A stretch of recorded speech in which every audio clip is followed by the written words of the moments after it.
Hello friends, स्वागत है आप सबका एबीसी मास्टर जी के चैनल पर। आज हम इस वीडियो में प्रीवियस ईयर क्वेश्चन सीरीज के तहत वर्ष 2022 में जवाहर नवोदय विद्यालय की परीक्षा में आए हुए प्रश्नों को डिस्कस करेंगे। आपके सामने प्रश्न नंबर 1 सामने है, आइए पढ़ते हैं इसे। एक हाल की लंबाई तथा चौड़ाई में 23 मीटर का अंतर है। यदि हाल के फर्श का परिमाप 206 मीटर है तो इसके फर्श का क्षेत्रफल वर्ग मीटर में है। Option A, B, C and D. लंबाई और चौड़ाई में 23 मीटर का अंतर है दोस्तों, और लंबाई चौड़ाई से ज़्यादा है। लगाने से पहले हम इसके बेसिक्स को डिस्कस कर लेते हैं बाबू, कि क्या है, कुछ बेसिक फार्मूले क्या होते हैं। यहाँ पे जो हाल है, हाल क्या होता है, यदि लंबाई और चौड़ाई बराबर ना हो तो हाल कैसा हो जाएगा, आयताकार हो जाएगा। कैसा हो जाएगा, आयताकार होगा। तो आयत है, तो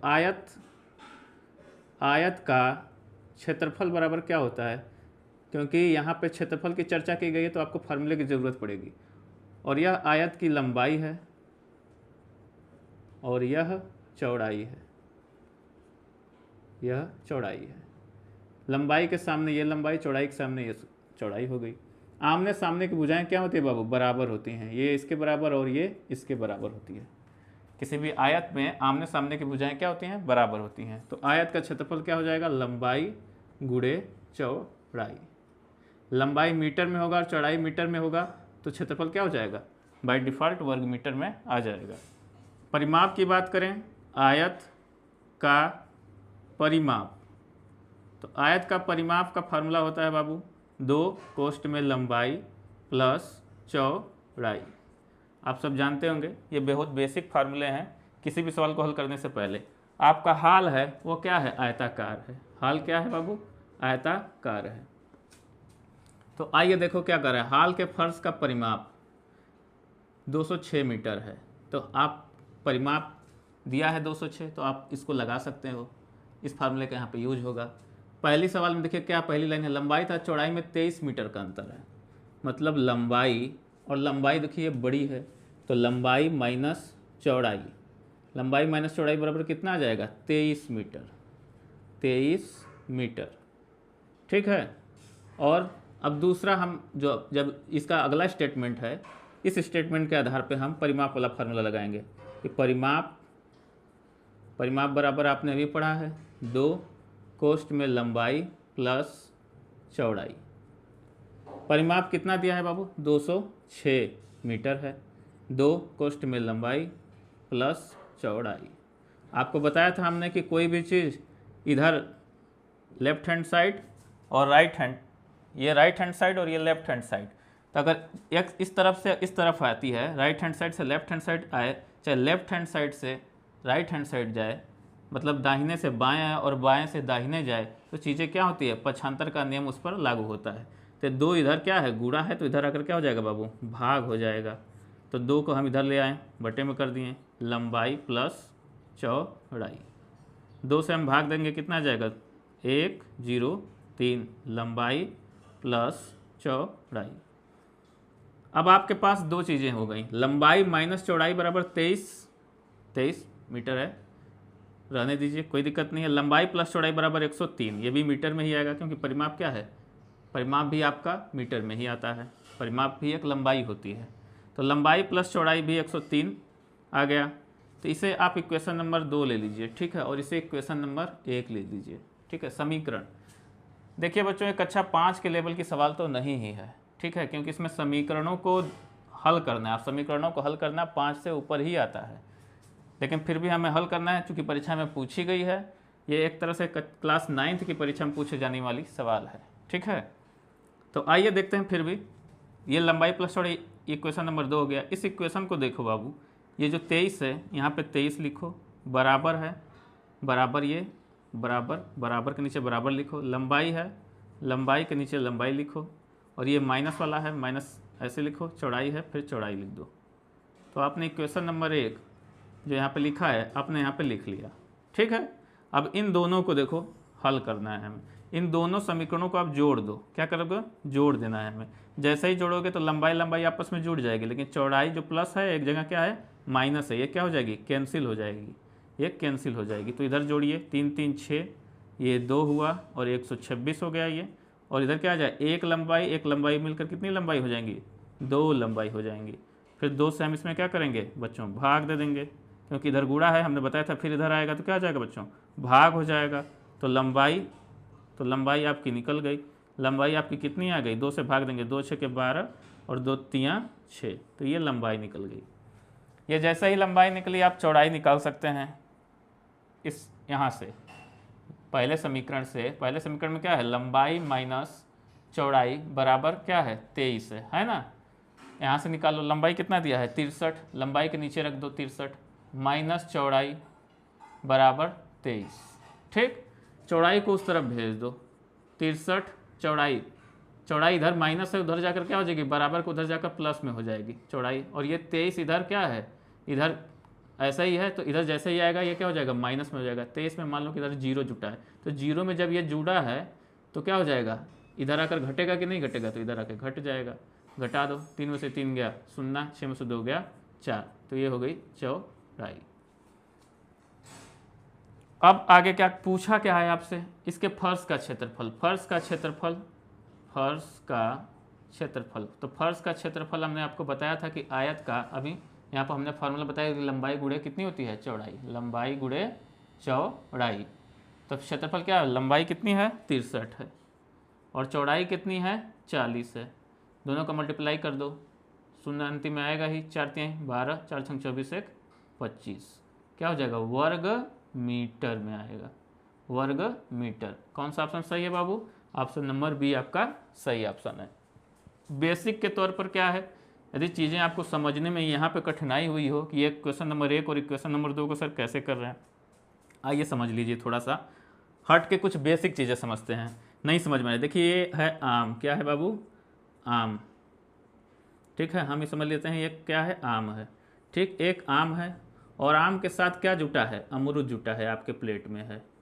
ठीक, आम के साथ क्या जुटा है, अमरूद प्लेट में है। एक दूसरा लड़का आया, वो आम लिया है और साथ में क्या लिया है, उसके साथ माइनस किया है अमरूद को। क्या किया है बाबू, माइनस किया है अमरूद को। आप, एक बच्चा है सोहन, वो आम के साथ अमरूद को जोड़ा है और उसके बाद आया मोहन जिसने आम के साथ अमरूद को घटाया है। ठीक, हम क्या करेंगे, अब इन दोनों, सोहन और मोहन ने कहा चलो हम सबको मिला देते हैं, आम प्लस अमरूद को मिलाते हैं और आम माइनस अमरूद को मिला देते हैं। तो मिलाएंगे तो क्या होगा बच्चों, यदि मिलाएंगे तो क्या होगा, आम तो देखो यहाँ पे जुट जाएगा, एक आम मिलकर कितना आम हो जाएगा, 2 आम हो जाएगा कि नहीं हो जाएगा, तो 2 आम हो गया बच्चों। लेकिन अमरूद एक जगह प्लस में है और एक जगह माइनस में है, एक जगह प्लस में है अमरूद, एक जगह माइनस में है, तो क्या हो जाएगी, जैसे कि इन्होंने 2 रुपया, आपने एक सोहन जो है 2 रुपया प्लस में है और रोहन के पास 2 रुपया माइनस में है, तो कुल मिला जुला के जब दोनों साथ में आएंगे तो जितना प्लस हो उतना माइनस, तो काम क्या हो जाता है, खत्म। तो उसी तरह अमरूद प्लस में और ये माइनस में, तो ये चीज़ें क्या हो जाएंगी, खत्म हो जाएंगी। तो यही चीज़ें सेम टू सेम है, चाहे लंबाई प्लस चौड़ाई, तो चौड़ाई आपस में क्या हो गई है, खत्म हो गई है। और लंबाई एक काम मिलकर 2 आम हो गया है। तो अब समझ में आया होगा आपको। तो ये है बेसिक इसका, बस इतना यूज होता है इसका। हर सवाल में ये क्या होता है, एल्जेब्रिक, इसका ये एल्जेब्रिक इक्वेशन होते हैं बच्चों, जिसमें एक के साथ दूसरा जुड़ा रहेगा तो एक के साथ दूसरा घटा रहेगा, तो दोनों को जोड़ देने पर क्या होता है, एक चीज़ की वैल्यू हमें मिल जाती है, एक चीज़ की वैल्यू मिल जाएगी, दूसरी वैल्यू इसी इक्वेशन के हेल्प से इधर उधर घटा जोड़कर निकाल सकते हैं। एक्चुअल में हम यही करते हैं। आशा करता हूँ ये चीज़ें आपको समझ में आई होंगी। कहीं कोई कन्फ्यूजन हुआ होगा तो फिर से आप वीडियो को देख सकते हैं, क्योंकि हमने सारे बेसिक्स डिस्कस कर चुके हैं आपके साथ। चलिए अगले प्रश्न। दूसरी सवाल आपके सामने है, 12 से 1/16 का दशमलव समतुल्य है। Option number A 12.625, option number B 12.0625, option number C 12 इतना, ऑप्शन नंबर डी 12 इतना। ठीक है, सब में 12 दशमलव लगा हुआ है। अब आप तैयारी यदि नहीं किए हैं बाबू तो क्या करेंगे, इसका इसमें गुणा करेंगे, 16 दूनी 32 के 2 80 3, 16 कम 16 3 19 और प्लस 1/16, तो फिर क्या हो जाएगा 193/16। ठीक, और आगे फिर आप क्या करेंगे बाबू, आगे आप करेंगे भाग।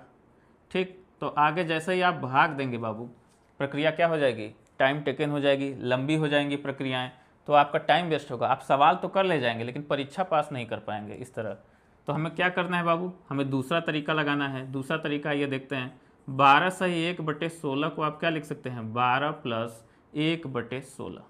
1/16 को हमें भिन्न में बदलना है, तो क्या करें, इसमें 16 में 1 का भाग दें, 16 का 1 में भाग दे दें, तो फिर ये भी वही प्रक्रिया होगी, टाइम टेकन। तो ऐसा नहीं करना है, हमें क्या करना है, 1/16 को बाबू क्या लिख सकते हैं हम, आइए इधर देखिए, 1/16, 1/16 को हम लिख सकते हैं 1/4 गुणे 1/4। और आपको पता है कि 1/4 का मतलब क्या होता है, 0.25। नहीं पता है तो 1/4 का मतलब होता है 25%। क्या होता है, 25%। और 25% का मतलब होता है 25/100 माने 0.25। ये भी नहीं पता है तो देखिए, ये एक गोला है और उसको हम 4 भाग में बांट देंगे, 4 बराबर भागों में बांटते हैं तो क्या होता है, किसी एक हिस्से को बराबर बांटना है, तो किसी एक हिस्से को क्या कहा जाता है, 1/4 कहा जाता है। या 25%, 25%, 25%, 25%, 25, 25, 50, 50, 50, कितना हो गया, 100 हो गया, 25, 25, 25, 25। ठीक है, तो ये होता है, मतलब 1/4 को बोला जाता है, इस पौवे को बोला जाता है 25%। ठीक, तो 1/4 का मतलब क्या हो गया, 0.25। तो 1/16 को क्या लिख सकते हैं, 0.25 गुणे 0.25। और फिर इसका आपस में गुणा करेंगे तो क्या होगा, 25 25 हम 625। कितने अंक पे दशमलव लगेगा, 2 इधर हो गया, 2 इधर हो गया, 4 अंक पे, 1 2 3, एक जीरो लगाकर 4 अंक पे दशमलव आपने लगा दिया। तो ये रहा 1/16 का मान। और यहाँ से आप सीधे सीधे यदि चीज़ें आपको याद होंगी तो आप सीधे रखेंगे, प्लस 0.0625। तो क्या हो गया उत्तर, 12.0625। ऐसे कर दिया आपने। कौन सा ऑप्शन नंबर सही है, ऑप्शन नंबर बी आपका राइट आंसर है। तो इस तरह आप कर सकते हैं इसको। यह भी आपको न याद हो कि गुणा करने पर 625 आता है, तो आपको पता होना चाहिए कि बाबू आप वर्ग याद किए होंगे, 5 का वर्ग कितना होता है, 25 होता है। उसी तरह 25 का वर्ग याद रखिए, 25 का वर्ग कितना होता है, 625 होता है। तो ये चीज़ें याद रखने वाली चीज़ें हैं। यदि आप वर्गमूल पढ़ेंगे तो उसमें याद रखेंगे वर्ग और वर्गमूल में। तो ये वर्ग में याद रखेंगे कि 4 का वर्ग 16 होता है, 3 का वर्ग 9 होता है, 25 का वर्ग 625 होता है। इसी तरह कई सारे जो अंक होंगे उनके आपको वर्ग याद रखना होगा। तो ये चीज़ें वैसी हैं। आशा करते हैं आपको चीज़ें समझ में आई होंगी। बहुत आसान है। यदि आपको आइए फिर से देख लीजिए, 12 से 1/16 को आपको लिखना है तो 1/16 को आप पता ही है 1/4 गुणे 1/4 होता है, अर्थात 0.25 गुणे 0.25, जिसे क्या हो जाएगा 0.625। आप सीधे सीधे देख कर ही मार देंगे 12.0625, क्योंकि ज़्यादा सोचना ही नहीं। यदि आपको पता हो तो बहुत आसानी से कर सकते हैं। चलिए अगले सवाल की तरफ देखिए दोस्तों। अगली सवाल, 8% वार्षिक दर से साधारण ब्याज पर कितने वर्षों में रुपये 1500 का रुपये 1800 हो जाएगा। साधारण ब्याज की सवाल है। किसकी सवाल है बाबू, साधारण ब्याज की है। तो क्या है साधारण ब्याज का बेसिक फार्मूला, आप उसको देख लीजिए पहले। जो साधारण ब्याज का बेसिक फार्मूला होता है यहीं कर लेते हैं हल। आइए, साधारण ब्याज, तो आपको पता होना चाहिए कि साधारण ब्याज बराबर क्या होता है, एकदम सबको पता है। कक्षा 5 की किताब में यह है, मूलधन गुणे दर गुणे समय बटे के 100। सबको पता है यह चीज़, ठीक है। और क्या होता है, मिश्र धन। मिश्र धन बराबर मूलधन प्लस ब्याज। यह ब्याज कौन सा ब्याज है, यही साधारण ब्याज। अब मूलधन क्या होता है, दर क्या होता है, समय क्या होता है, ब्याज क्या होता है, मिश्र धन क्या होता है, इन चीज़ों को समझेंगे हम। देखिए, जब आप बैंक में जाते हैं, आपके माता पिता जाते होंगे बैंक में, पैसा वो घर पर काम करके आते हैं, चाहे जो भी काम किए, मजदूरी कर कर, कोई किसी ऑफिस में काम कर रहा है, तो उनका पैसा क्या करते हैं, वो जो पैसा मिलता है कमाई का, वो क्या करते हैं, बैंक में जाके जमा करते हैं। मान लीजिए कि आपके पिताजी 5000 रुपये कमाते हैं, किसी के 10,000 रुपये कमा रहे हैं, तो वो क्या किए, बैंक में जाकर जमा किए, 5000 रुपये जमा करते हैं बैंक में जाके। तो जो 5000 जमा कर रहे हैं वो क्या है, मूलधन है, ठीक है ना, वो क्या है, मूलधन है। बैंक वाला बोला कि हम आपको 5%, 4% वार्षिक ब्याज की दर से आपको पैसा देंगे। मतलब कि 100 रुपये पे 5 रुपये आपको एक वर्ष में मिलेगा। 100 रुपये पे 5 रुपये मिलता है। 5% वार्षिक ब्याज की दर से मतलब कि 100 पे 5 रुपये आपको मिलेगा। तो होता है दर, हो जाता है कि 5%, 3%, वहाँ पे लिखा रहता है कि इंटरेस्ट रेट इतना रहेगा, वार्षिक ब्याज दर जो है वो इतनी रहेगी। समय मतलब एक वर्ष में कितना मिलेगा, 2 वर्ष में कितना मिलेगा, आपके पिताजी 2 वर्ष बाद जाते हैं लेने तो उनको 2 वर्ष का ब्याज मिलेगा, 3 वर्ष बाद जाते हैं लेने पैसा तो उनको 3 वर्ष का ब्याज अब उनके मूलधन में जोड़ के मिलेगा। तो मूलधन में जो ब्याज जोड़कर मिलता है और जो पैसा आपके पिताजी 2 वर्ष या 3 वर्ष बाद लेकर आते हैं बैंक से, उस पैसों को क्या कहा जाता है, मिश्र धन कहा जाता है। आशा करते चीज़ें आपको समझ में आ गई होंगी, क्या है मूलधन, क्या है ब्याज, क्या है दर, क्या है समय और क्या है मिश्र धन। तो चलिए सवाल की तरफ चलते हैं। साधारण ब्याज पर कितने वर्षों में रुपये 1500 का 1800 हो जाएगा। तो बताओ बच्चों, इसमें कौन सा रुपया मूलधन है और कौन सा मिश्र धन है। पिताजी आपके गए 1500 रुपये जमा किए और लेकर कितना आए हैं 1800, ब्याज दर कितना है 8% है। पूछ रहा है कितने समय में आपने 1500 का 1800 बना लिया। हाँ, तो कितने समय बनाया होगा आपने, यही तो आपको पता करना है। कितनी इंटरेस्टिंग चीज़ है। देखिए मिश्र धन है 1800 रुपये, है ना। मूलधन कितना है बाबू 1500 रुपये प्लस ब्याज। तो बाबू आप बताओ, आप तो सीधे भी बता सकते हो कि भैया 300 रुपये ज़्यादा लेकर आए हैं पिताजी, तो 300 रुपये ज़्यादा लेकर आए हैं, मतलब 1800 में से इधर वाला इधर आकर घटेगा कि नहीं घटेगा, घटेगा बताएं आपको। तो ब्याज मिला होगा 300 रुपये, 300 रुपये ज़्यादा लेकर आए हैं पिताजी, तो 300 रुपये बाबू ये क्या है, ब्याज ही तो है जो आपके पिताजी ज़्यादा लेकर आए हैं। और ब्याज 300 रुपये हो गया, तो अब ये वाली फार्मूला लगा दो। अब ये वाला फार्मूला लगाओ आप कि ब्याज 300 रुपये हो गया। तो देखो यहाँ पे लिखो साधारण ब्याज के नीचे ये 300 रुपये लिखो, 300, ठीक। साधारण ब्याज के नीचे क्या लिखें हम, 300 लिखेंगे, फिर बराबर, ठीक। मूलधन कितना है आपका 1500 रुपया है, ठीक, इंटू दर, दर आपको पता है कि 8 है, देखो 8% वार्षिक दर, दर लिखा है ना, तो ये रहा दर हो गया, इंटू समय, समय आपसे पूछ रहा है कि कितने समय में 300 रुपये आपके पिताजी बना लिए हैं, बटे में 100, तो बटे में 100 कर दो बेटा।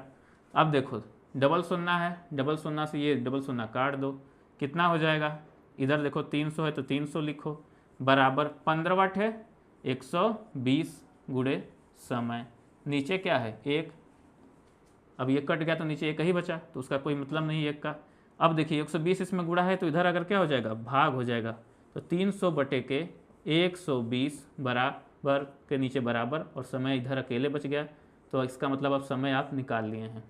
तो देखिए क्या आ गया, समय बराबर क्या निकला है, समय बराबर, अब 1 शून्य से 1 शून्य काट दीजिए, ठीक है, 12, 30 बटे के 12, 30 बटे 12 को और छोटा करिए काट कर, 2 से काटेंगे तो 15, 15 बटे 6 हो गया, और 15 बटे 6, 15 में 6 का क्या करेंगे, भाग देंगे, जैसे भागेंगे 6 दूनी 12, 15 में से 12 गया 3, तो कितना आ गया आपका 2 सही 3 बटे 6, 2 सही 3 बटे 6, इसको भी काट दीजिए तो क्या आ जाएगा 2 सही 1 बटे 2, 3 दूना 6 होगा, 2 सही 1 बटे 2 वर्ष। तो ये रहा आपका ऑप्शन 2 सही 1 बटे 2 वर्ष। ओके, आशा करते हैं आपको चीज़ें समझ में आई होंगी। चलिए दोस्तों अगले सवाल की तरफ बढ़ते हैं। सवाल नंबर 4 पर, एक साइकिल की कीमत में 20% की घटोतरी पर उसकी खरीदारी मांग में 20% की बढ़ोतरी होती है, दुकान की बिक्री पर इसका असर है। 4% की कमी, 4% की बढ़ोतरी, 10% की कमी और 10% की बढ़ोतरी। आपके सामने एक ट्रिक हम बताएंगे जिससे आप इस सवाल को बहुत आसानी से कर सकते हैं। साइकिल की कीमत में पहले क्या हुआ है, घटोतरी हुई है, और फिर क्या हुआ है, बढ़ोतरी हुई है। यदि कीमत घटेगी बाबू तो मांग क्या होगी, अपने आप बढ़ेगी। खैर यहाँ पर इतना बड़ा कंसेप्ट नहीं है डिमांड एंड सप्लाई का, कितना सोचना है आपको कुछ नहीं सोचना है, सिर्फ आपको ये देखना है कि पहले चीज़ें क्या हुई हैं, घटी हैं और फिर बढ़ गई हैं, वो भी सेम वैल्यू के साथ। जो वैल्यू यहाँ पर है 20%, वही वैल्यू क्या है, यहाँ पर है 20%। तो 20% की वैल्यू के साथ एक बार घटा है, तो देखिए यहाँ पे क्या हो गई, चीज़ें घट गई हैं, 20% के साथ चीज़ें क्या हो गई, घट गई हैं, और फिर क्या हो गया, 20% के साथ चीज़ें क्या हो गई हैं, बढ़ गई हैं। मतलब किसी भी कीमत पर यदि कोई भी चीज़ 20% घटे 20% बढ़े, या 40% घटे 40% बढ़े, या पहले 40% बढ़ जाए फिर घट जाए, अर्थात एक बार बढ़े और एक बार घट जाए, तो फाइनली क्या होता है, जो रिजल्ट होता है, जो रिजल्ट आएगा, इसका जो परिणाम इसका आता है अंत में, वह कमी के जैसा दिखाई देगा। देखिए उसमें कमी हो जाती है, परिणाम में क्या होगी, कमी होगी, और वह कमी किसके बराबर होती है बाबू, यक्स स्क्वायर बटे के 100 के बराबर होती है। यक्स स्क्वायर बटे के 100% के बराबर होती है। तो देखिए यक्स की वैल्यू यहाँ पे क्या है, 20 है, आप सीधे सीधे 20 रख दीजिए, तो 20 का स्क्वायर कर देंगे, 20 स्क्वायर बटे 100 है, 20 का स्क्वायर कितना होता है बाबू, 400, और बटे के 100 कितना हुआ, 4% की क्या हो गई, कमी हो गई। क्योंकि हमने बताया था कि फाइनली क्या होगी बाबू, कमी हो जाती है, जो रिजल्ट में आएगा वो 4% की कमी के साथ आएगा। तो आप देख रहे हैं कि पहला ही ऑप्शन ही है, आप सीधे सीधे टिक कर लेंगे इसे, बहुत आसान है। चलिए अगले सवाल की तरफ चलते हैं। देखिए बच्चों, अगली सवाल है, बोर्ड मास से आई हुई है 20/5/2 प्लस छोटा कोष्टक 16/8 कोष्टक बंद गुणे 2 प्लस 10/5 छोटा कोष्टक में है गुणे छोटा कोष्टक में 3 + 2 का मान है। ABCD आपके सामने ऑप्शन दिए गए हैं, आप इसको हल करेंगे। चलिए हल करते हैं। आपको हमने बताया था बोर्ड मास का रूल, पिछले ही PYQ सीरीज में आपको डिस्कस कर चुके हैं कि पहले क्या करते हैं, बड़ा कोष्टक, फिर मझला कोष्टक, फिर छोटा कोष्टक, लेकिन उससे भी पहले क्या करते हैं बच्चों, हम रेखा कोष्टक को तोड़ते हैं। खैर यहाँ पे बड़ा कोष्टक, मझला कोष्टक, रेखा कोष्टक नहीं है, छोटा कोष्टक है, लेकिन इसमें क्या है, भाग, जोड़ और गुणा है।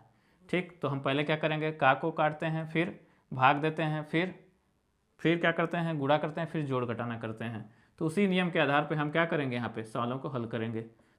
तो देखिए हर साल एक सवाल बाबू पूछता है इससे, तो इसलिए कुछ सवालों के इसका प्रैक्टिस कर लीजिए ताकि अच्छा रहेगा आपके लिए।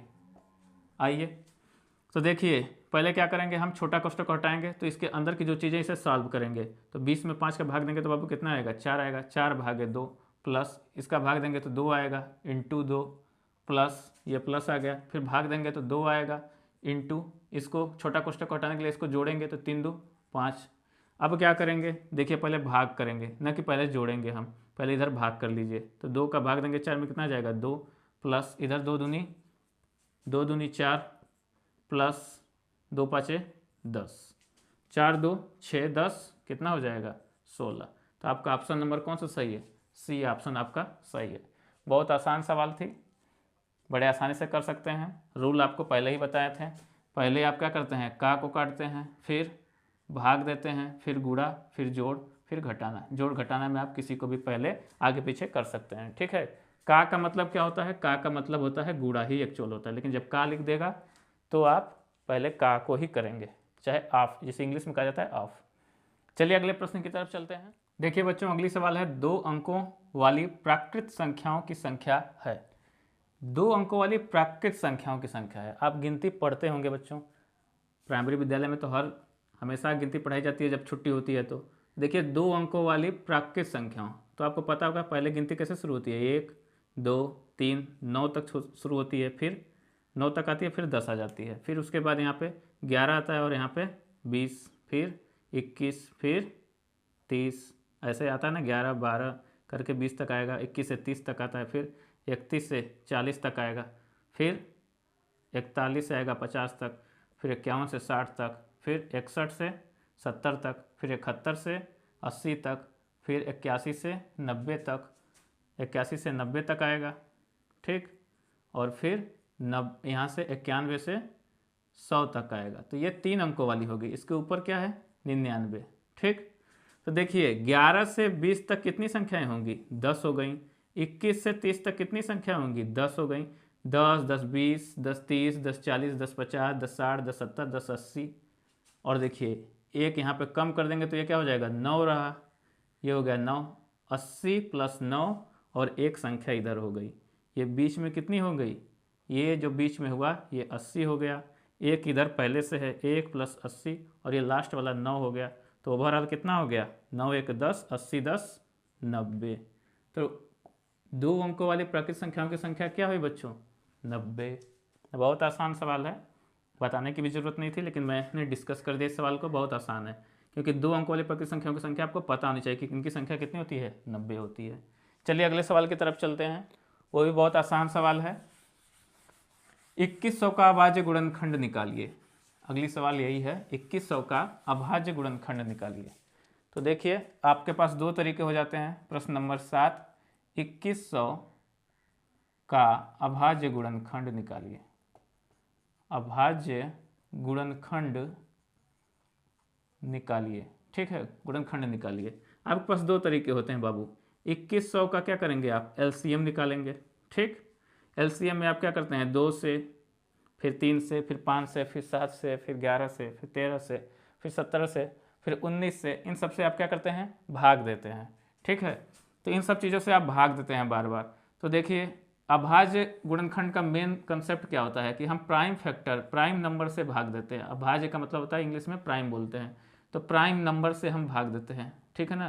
प्राइम नंबर मतलब अभाज्य संख्याओं से भाग दिया जाता है। किससे भाग दिया जाता है बाबू? अभाज्य संख्याओं से, अभाज्य संख्याओं से भाग दिया जाता है इसमें, ठीक। और ये संख्याएं कौन कौन सी हैं आप ये जान लीजिए। ये संख्याएं होती हैं 2, 3, 5, 7, 11, 13, 17, 19, 23, ऐसे ही 1 से लेकर 100 तक के बीच में 25 अभाज्य संख्याएं आती हैं। पूरा याद करने की ज़रूरत नहीं है, 3-4 का इस्तेमाल होता है, सिर्फ 4-5 का मैक्सिममली, और लसा हम आराम से निकाल लेते हैं। जो एलसीएम होता है निकाल लेते हैं। अभाज्य गुणनखंड निकाले के आप एलसीएम निकालते हैं। लेकिन दूसरा तरीका भी है, चूंकि यह तरीका थोड़ा लंबा हो जाएगा, परीक्षा में आपका समय ही सबसे वैल्यूएबल चीज़ है। हम आपको बार बार कर रहे हैं कि समय ही वैल्यूएबल बाबू। सवाल आपको आती रहेगी, आप सवाल कर ले जाएंगे, लेकिन टाइम नहीं रहेगा तो जो सवालें छूट जाती हैं वो भी आसान ही होती है। तो मेन गेम होता है यहाँ पे टाइम का। तो टाइम कैसे मैनेज करते हैं? तो देखिए 2100 को हम बिना लसा के अर्थात बिना एलसीएम निकाले ही इसको सॉल्व करेंगे। 2100 का क्या करेंगे? हम इसे लिख सकते हैं 21 गुणे 100, लिख सकते हैं 21 गुणे 100। और फिर 21 को क्या लिख सकते हैं? 3 गुणे 7।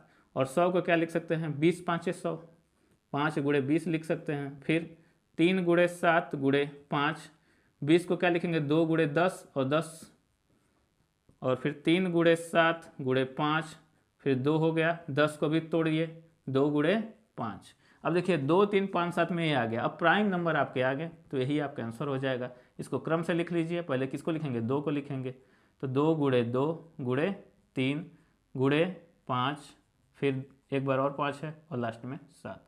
ये आपका क्या हो गया? फाइनली आंसर हो गया। ये आपका अभाज्य गुणनखंड में आ गया, क्योंकि अभाज्य गुणनखंड में आने का मतलब है कि आपको अभाज्य संख्याओं के गुणनफल के रूप में इसे लाना पड़ेगा। आशा करते हैं चीज़ें आपको समझ में आई होंगी। आप हमारे प्रीवियस ईयर क्वेश्चन सीरीज के साथ जुड़े रहिए, सवालों को करते जाइए, उनका एक अच्छा सा नोट्स बनाइए, सवालों को देखिए, पढ़कर नोट्स बनाते जाइए। ये आपको सिर्फ जवाहर नवोदय विद्यालय में ही काम नहीं देंगे, ये आपको आने वाली परीक्षाएं, चाहे वो राष्ट्रीय योग्यता परीक्षा हो, विद्या ज्ञान की परीक्षा हो, चाहे CHS की परीक्षा हो, जो 1 से 8 तक के ये जितने बेसिक सवालें हैं, क्योंकि हम इस चैनल पर कक्षा 1 से लेकर 8 तक के सवालों का पूरा डिस्कशंस करेंगे, जो प्रीवियस ईयर पेपर में आए हुए हैं, चाहे वो किसी भी परीक्षा को, उन सबका डिस्कशन यहाँ पे किया जाएगा। तो आप जुड़े रहिए और लगाते जाइए, आपको डेफिनेटली एक अच्छा रिजल्ट मिलेगा बाबू। आपका जो कॉन्फिडेंस है वो एग्ज़ाम में जब बैठेंगे तो वो क्या रहेगा? बहुत मजबूत रहेगा। तो चलिए मिलेंगे हम फिर अगले वीडियो में, अगले पार्ट के साथ। तब तक के लिए धन्यवाद।